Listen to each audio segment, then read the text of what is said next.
শুরু করে দিন। বিসমিল্লাহির রহমানির রহিম। প্রিয় দেশবাসী, আসসালামু আলাইকুম ওয়া রাহমাতুল্লাহ। বারবার আসলে আপনাদেরকে কষ্ট দিতে অত্যন্ত আমার কাছে লজ্জা লাগছে। আল্লাহ এমন এক খান্নাসের সাথে আমাকে কিভাবে পরিচয় করল আমি জানি না। তার সমগ্র দেহ মন পুরাটাই শয়তান। আল্লাহ সূরা নাসে বলছেন, কুল আউযু বিরাব্বিন নাস মালিকিন নাস ইলাহিন নাস মিন শাররিল ওয়াসওয়াসিল খান্নাস আল্লাযী ইউওয়াসউইসু ফি সুদুরিন নাস মিনাল জিন্নাতি ওয়ান নাস। অর্থাৎ আল্লাহ নিজে বলছেন যে আমি জিন শয়তান এবং মানুষ শয়তান দুই রকমের শয়তান বানাইছি। মানুষ শয়তান অত্যন্ত ভয়ঙ্কর, তার পুরা দেহ মন পুরাটাই শয়তানি এবং খান্নাসে ভরপুর। কীভাবে এই নবীর সুন্নাত লম্বা দাড়ি রেখে সে প্রতিটি কথা, প্রত্যেকটা দাড়ি কমা পর্যন্ত তার মিথ্যায় ভরপুর, আমার কাছে আশ্চর্য লাগে। সে তার চেহারা দেখে বোঝা যাচ্ছে সে অত্যন্ত আতঙ্কিত চেকের মামলা হওয়ার কারণে। কারণ আগে তো চেকের মামলা হয়েছে, সে চেকের মামলা কোর্টে পেশ না করে সে মুজিবরে দিয়ে তার বাপদেরকে দিয়া রাতের অন্ধকারে আমাদেরকে উঠাই নিয়া বাধ্য করছে চেকের মামলা প্রত্যাহার করতে। এই ব্যাপারে তার বাপেরা নাই, যার কারণে সে এখন আতঙ্কিত, তার চেহারায় আতঙ্কের ভাব। সে যে কথাবার্তাগুলো বলছে এগুলো সবগুলোই গাঁজাখুরি কথা, গাঁজা না খেলে কথা বলতে পারে না।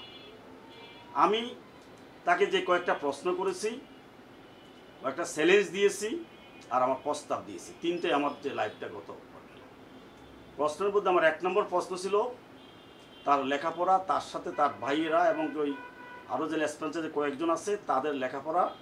আমি যদ্দূর জানি কারোই কোনো ক্লাস 1-2 উপরে লেখাপড়া নাই।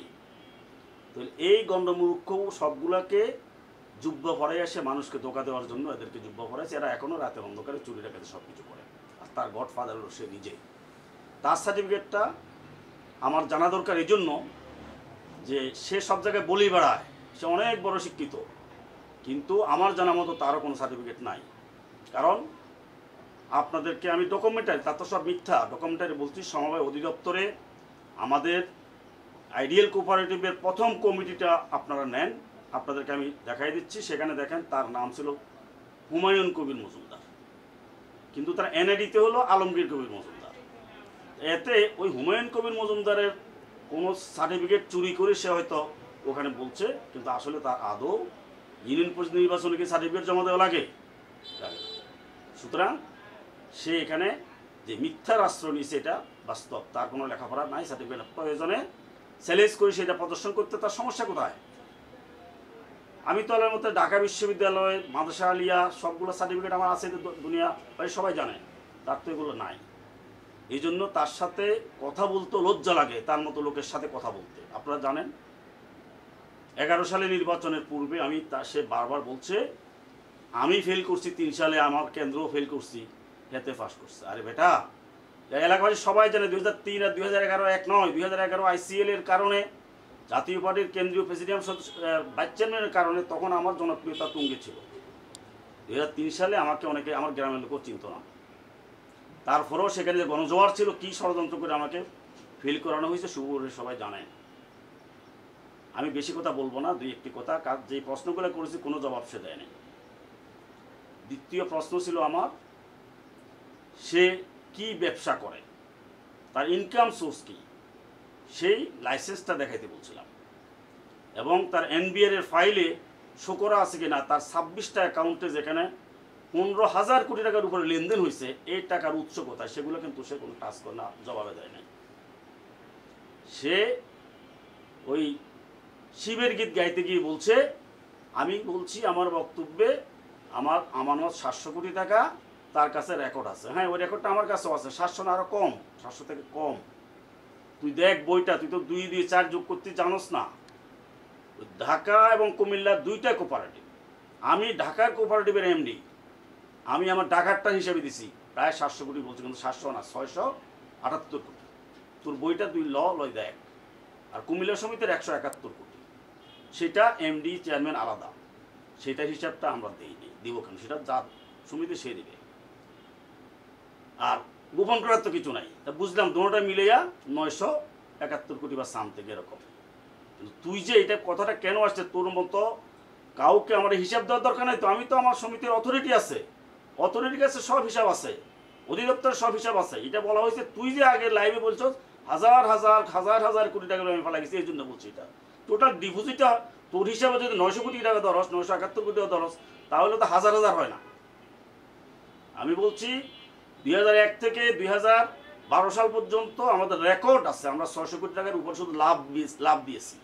মানুষের টাকা যদি 900 কোটি, আমরা লাভই দিয়ে দিয়েছি 600 কোটি টাকা। এরপরে আমাদের যে সম্পদগুলো ছিল এর মধ্যে তো আমরা ঘরে ফালাই রাখি নাই। তুই তো আসলে মূর্খ মানুষ, তুই তো 2 দিয়ে 4 যোগ করতে জানিস না। আমরা বলছি মানুষের টাকা তো আমরা আমাদের সিন্ধুকে রাখে দিই নাই, মানুষের টাকা বিনিয়োগ করছি বিভিন্ন দোকান, বিভিন্ন ব্যবসায়ীদের কাছে। সেই হিসাবে সরকারের সব কাছে আছে, সবগুলো দেখছে, দুদক, বাংলাদেশ ব্যাংক সব দেখছে। এখনো আমরা 200 কোটি টাকা পাও না, সব তালিকা আমাদের কাছে আছে বই আকারে। এরপরে যে সম্পদ আমাদের জমিতে বিনিয়োগ করছি, জমি ছিল, এই টোটাল হিসেব মিলিয়েই এখান থেকে আমরা প্রায় 550 কোটি টাকার মতো ঢাকাতে আমরা পরিশোধ করেছি। কুমিল্লাতেও ঠিক একইভাবে 110 কোটি টাকা আমরা পরিশোধ করছি, হিসাব অধিদপ্তরও আছে, কুমিল্লাতেও আছে।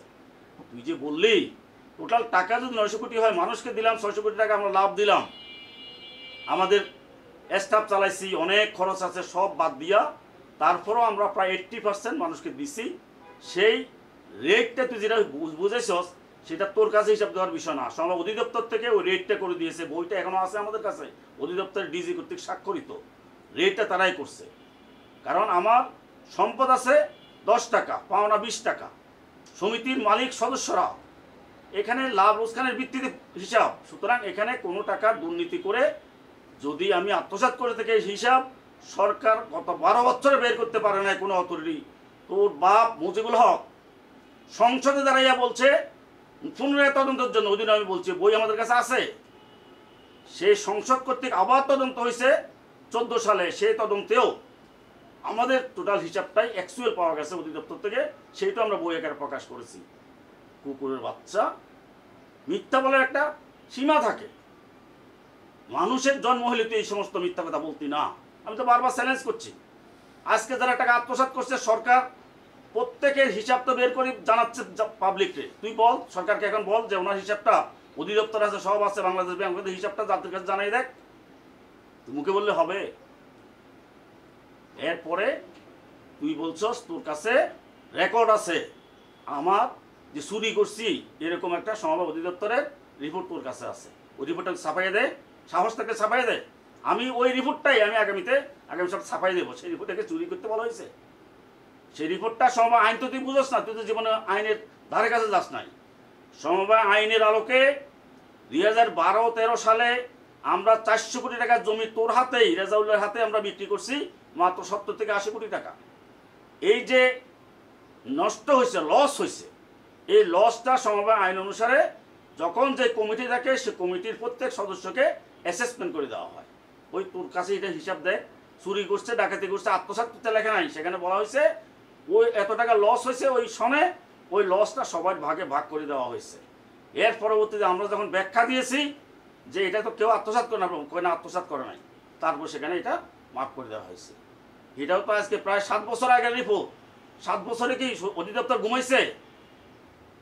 বাংলাদেশ সাংবাদিকটা ঘুমাইছে? কথা বলার একটা আইনগত ভিত্তি দেখতে হবে। সোরের বাচ্চা সোর। এরপরে তোর কাছে আমার প্রশ্ন ছিল, তুই যে কুমিল্লার 14 গ্রামের সকল টাকা দায়িত্ব নিয়া তোর যে লেসপেন্সার আছে, 227টা দলিলের গ্রাহকরা আছে, তাদেরকে আমি হাজির করবো বলছি। তো ওরা কি আমরা আনছি নাকি তোরা পাবলিককে এলাকা থেকে ডাইকে ডেকে আয় না?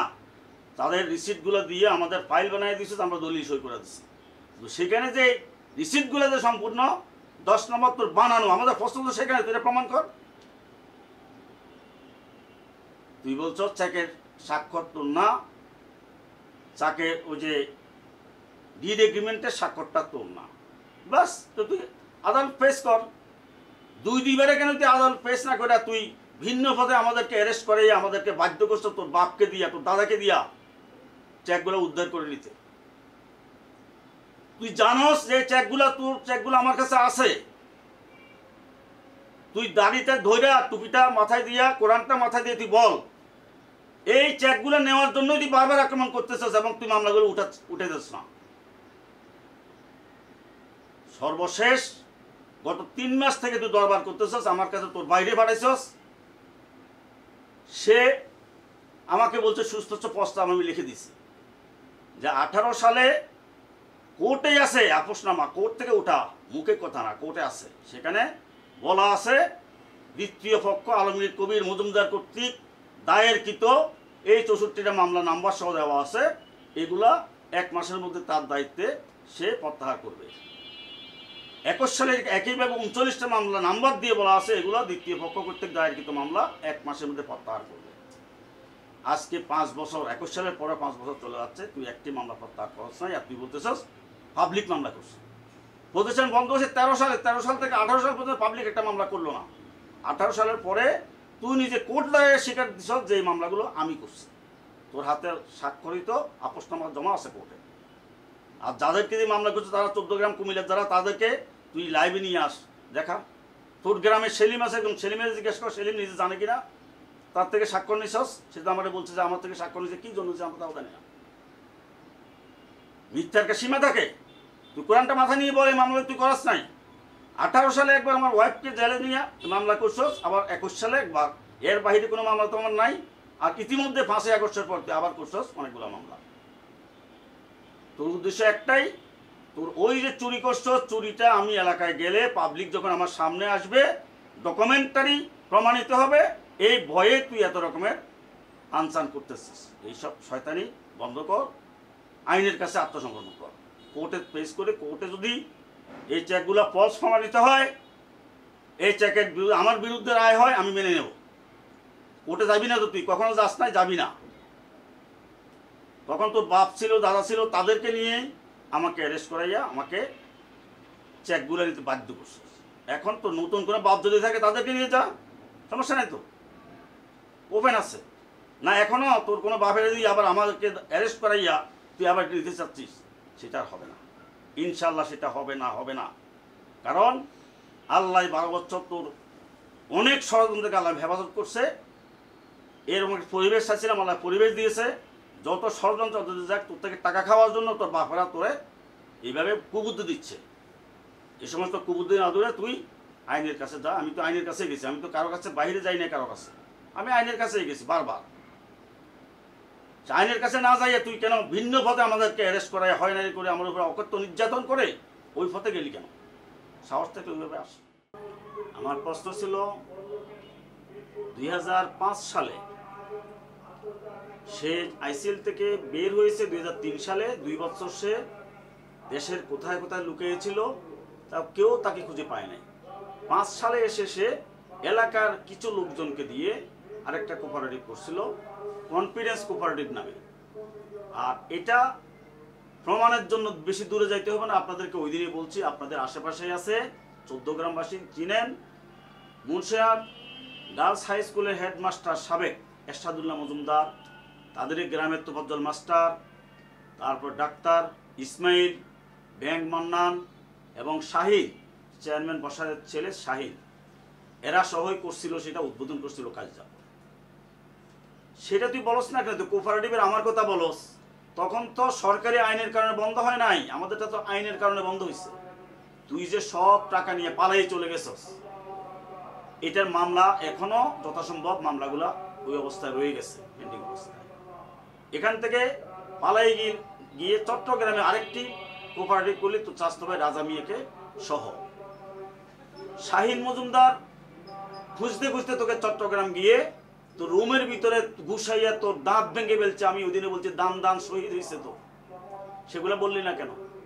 ওই চট্টগ্রাম থেকেও অফিসে সব কিছু রেখে একদম খালি হাতে তুই আর তোর স্বাস্থ্য ভাই ভাগে চলে গেছস। এটা কি মিথ্যা? শাহিন মজুমদার এখনো আছে সাক্ষী, চট্টগ্রামের কোঅপারেটিভ অফিস সাক্ষী, ঢাকার কোঅপারেটিভ অফিস সাক্ষী।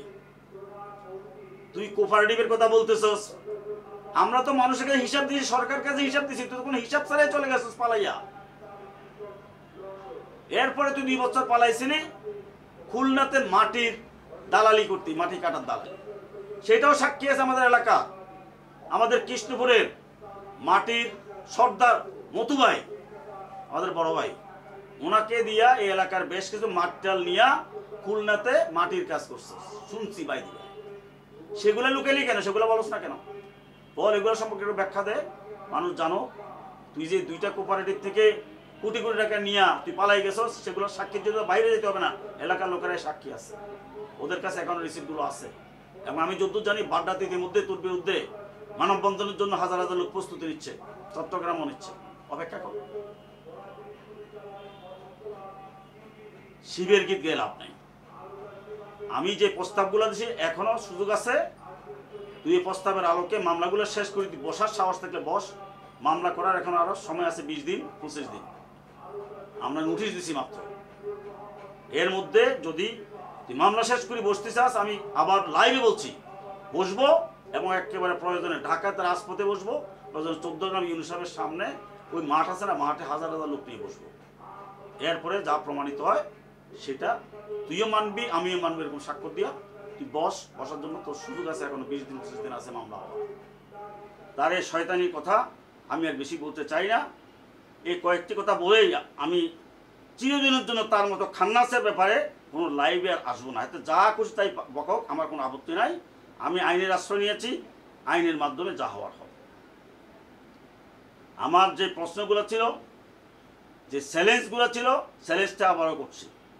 তুই যে কথা মানুষের সামনে বলছস, আজকে 12 বছর তোর খালু, তোর বাপ, এরা তো ক্ষমতা ছিল, তারা পারলো না, বারবার তদন্ত করে এখন আবার তোর চ্যালেঞ্জ দিচ্ছি। তুই তোর এখন নতুন যে বাপেরা আছে তাদেরকে দিয়ে তুই চ্যালেঞ্জ দিলাম যে আমাদের এখানে 1 টাকা আত্মসাৎ প্রমাণিত হইলে আমি সেদিন জাতির সামনে আমি নিজকে সোপর্দ করব।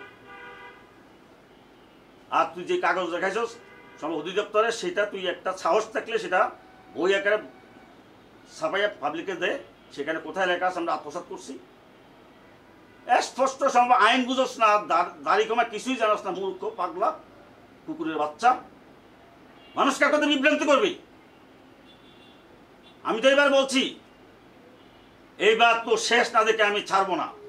আমি আল্লাহর কাছে বলি, আল্লাহ শুধু আমি দেখতে চাই 16 সালেও তাকে আমি 1 কোটি 8 লক্ষ টাকা নির্বাচন দিয়েছি, তখন পর্যন্ত তার শূন্য হাত।